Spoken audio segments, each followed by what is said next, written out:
Comet के 2026 aspirant comet के की तरफ से कॉमेट के काउंसलिंग 2026 को लेकर बहुत बड़ा अपडेट जो है वो दे दिया गया है। यानी काउंसलिंग रजिस्ट्रेशन और डॉक्यूमेंट अपलोड का जो डेट है फाइनली वो आपका आ चुका है। तो कब से कब तक आप रजिस्ट्रेशन कर पाएंगे, डॉक्यूमेंट अपलोड कर पाएंगे, इस पर इस वीडियो में हम डिटेल में बात करने वाले हैं। साथ ही साथ हम बात करेंगे कि कौन कौन से डॉक्यूमेंट जो आपको अपलोड करने हैं वो भी हम यहाँ पर डिटेल में बात करेंगे। ठीक है, तो देखिए यहाँ पर कॉर्नर पर आप देख सकते हैं counselling registration and document upload start date. तो आपका 30 मई से यानी आज से ही डॉक्यूमेंट और रजिस्ट्रेशन जो है वो स्टार्ट हो चुका है। और इसका जो लास्ट डेट है वो आपका 8 जून को दोपहर 2 बजे तक, यानी आप 8 जून को दोपहर 2 बजे से पहले ही आप रजिस्ट्रेशन कर पाएंगे और डॉक्यूमेंट भी अपलोड कर पाएंगे। उसके बाद रजिस्ट्रेशन विंडो और डॉक्यूमेंट विंडो जो है वो क्या कर दिया जाएगा, क्लोज कर दिया जाएगा। ठीक है, अब चलिए थोड़ा सा यहाँ पे और डिटेल बात करते हैं। तो हम लोग काउंसलिंग 2026 पर चलते हैं।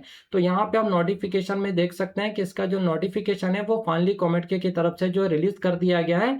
लेकिन यहाँ पे हम लोग सबसे पहले चलेंगे round 1 counselling schedule for engineering, है ना, क्योंकि आपका तो रजिस्ट्रेशन आज से स्टार्ट हो चुका है। लेकिन राउंड 1 के लिए आपको क्या क्या करना है उस पर हम लोग बात करते हैं। तो इस पर क्लिक करते हैं। जैसे ही हम लोग क्लिक करते हैं आप यहाँ देख सकते हैं round 1 counselling schedule for engineering. ठीक है, तो देखिए एक्टिविटी में start date of online registration for counselling and document upload. तो ये आपका 30 मई 2026 को 12:30 बजे सुबह से ही हो चुका है।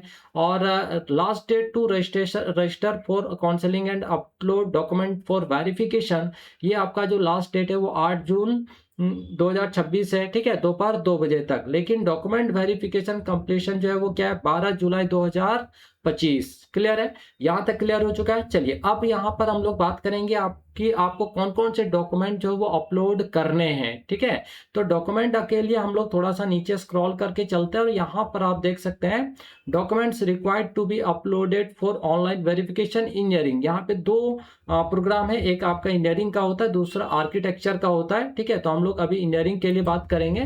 तो इंजीनियरिंग वाले ऑप्शन पर जब हम लोग क्लिक करते हैं तो ये सारी चीजें आपके सामने खुलकर आ जाता है।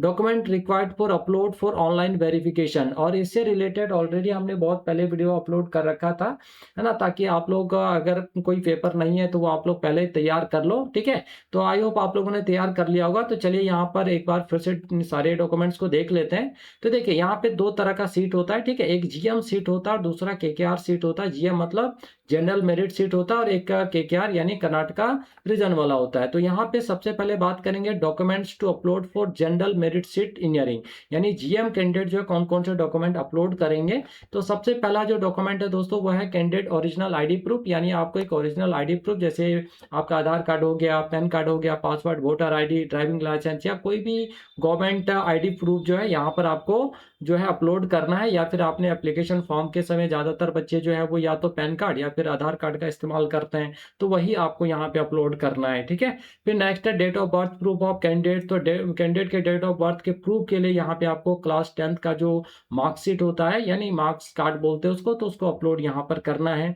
उसके बाद देखिए 12th स्टैंडर्ड यानी क्लास 12 या उससे इक्विवेलेंट जो भी आपका एग्जाम से रिलेटेड रिजल्ट है वो रिजल्ट यहाँ पे आपको अपलोड करना है। लेकिन ध्यान रखना है कि जब आप अपलोड करें तो आपका जो टॉप और बॉटम है वो किसी तरह से क्रॉप करते समय कटना नहीं चाहिए। ठीक है, और अगर क्यूआर कोड अगर आपके रिजल्ट में है, मार्क्स कार्ड में है, तो वो प्रॉपर आपका दिखना चाहिए। ठीक है, चलिए आगे बात करते हैं एडमिट कार्ड और hall ticket information of class 12। तो क्लास 12 का जो एडमिट कार्ड होगा वो भी आपको यहाँ पर क्या करना है, अपलोड करना है। अगर बाई चांस मान लीजिए आपके पास एडमिट कार्ड नहीं है, खो गया है या कुछ मतलब भूल गए, आप कहीं पे छोड़ दिया ना, तो वैसे स्थिति में करना क्या है कि एक प्रॉपर एडमिट कार्ड में जो जो चीजें होती हैं उसको आपको क्या करना है, A4 साइज पेपर में प्रॉपर तरीके से लिखना है। जैसे roll number, school number, admit card number और आपका नाम, है ना, बाकी जो चीजें होती हैं एडमिट कार्ड में वो आपको प्रॉपर उस पर लिखना है और उसको लिख के उस सीट को ही क्या करना है, अपलोड कर देना है। जनरली तो सबके पास होता ही, अगर नहीं है तो ये ऑप्शन दिया गया है। आगे है कॉमेट के एडमिट कार्ड या टीएटी। तो कॉमेट के का एडमिट कार्ड आप सभी के पास होगा, वो भी आपको अपलोड करना है। SC ST OBC सर्टिफिकेट, ये किसके लिए होगा, तो जो कर्नाटका रीजन में है या फिर जिनका PCM इन 12th यानी क्लास 12 में जो है 40 या 45% के बीच में है, तो उनको यहाँ पे जो अपना कैटेगरी सर्टिफिकेट जो अपलोड करना है, और जो डोमिसाइल ऑफ कर्नाटका है उनको भी यहाँ पे SC/ST OBC सर्टिफिकेट जो अपलोड करना है, ठीक है। और जो यहाँ पे आप सर्टिफिकेट अपलोड करेंगे वो करंट का होना चाहिए, 1 अप्रैल या 1 अप्रैल के बाद का रहेगा तो ज़्यादा बेटर है। कभी कभी SC/ST के केस में थोड़ा पीछे का भी चल जाता है, बट आपके पास करंट है तो वेल एंड गुड, है ना। अब देखिए, certificate should be in the name of candidate, और सर्टिफिकेट में जो कैंडिडेट का ही नाम होना चाहिए, यानी फादर का अगर नाम है तो वो यहाँ पर नहीं चलेगा, क्योंकि आप एडमिशन ले रहे हो तो फादर वाला देंगे तो स्वाभाविक है कि नहीं चलेगा। आगे है कर्नाटका डोमिसाइल सर्टिफिकेट, अगर आप SC/ST OBC से बिलोंग करते हैं और अगर आप कर्नाटका रीजन से हैं, है ना, कर्नाटका के हैं, तो फिर यहाँ पे आपको कर्नाटका डोमिसाइल सर्टिफिकेट भी जो अपलोड करना पड़ेगा। और ये जो सर्टिफिकेट आपका इशू होना चाहिए वो रेवेन्यू अथॉरिटी होना चाहिए, not below rank of tehsildar. Certificate should be in the name of the candidate, है ना। तो रेवेन्यू अथॉरिटी से ही जो इशूड सर्टिफिकेट है वो आपका यहाँ पे वैलिड है, वो तहसीलदार रैंक से नीचे का नहीं होना चाहिए। उसके बाद OCI PIC document issued by government of India, वो भी आपको अपलोड करना अगर है तो, है ना। अब ये किसके लिए होता है, तो डिक्लेरेशन इन गिवन एनेक्सर 1, है ना। आगे है सेकेंडेड बिलो 17 ईयर, अगर आपका उम्र 17 ईयर से कम है तो यहाँ पे आपको जो है declaration as given in the annexure भी तो आपको यहाँ पे अपलोड करना पड़ेगा।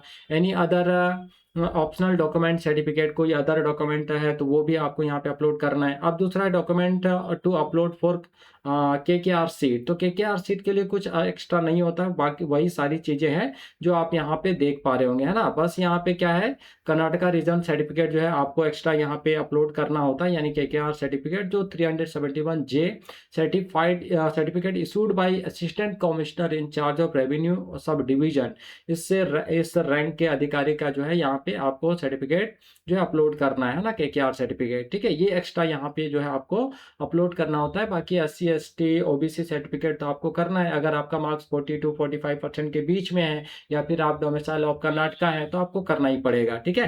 फिर कर्नाटका डोमिसाइल सर्टिफिकेट, ये हमने आपको पहले ही बताया कि ये रेवेन्यू अथॉरिटी से नीचे या मतलब तहसीलदार रैंक से नीचे का नहीं होना चाहिए, ठीक है। बाकी एक्स्ट्रा यहाँ पे कुछ है नहीं। बाकी थोड़ा सा यहाँ नोट में देख लेते हैं, only candidates of Karnataka you have obtained between 45% to 40 to 45%, तो आपको यहाँ पे OBC SC और ST सर्टिफिकेट जो है आपको अपलोड करना पड़ेगा। साथ ही साथ अगर आप Karnataka domicile certificate to claim lower eligibility, है ना, इसके लिए आपको कर्नाटका डोमिसाइल सर्टिफिकेट भी जो है यहाँ पे अपलोड करना है। There is no seat reservation in comment for SC/ST OBC as the state government has taken the responsibility to identify and provide reservation to candidate within the seat transfer to the government, ठीक है।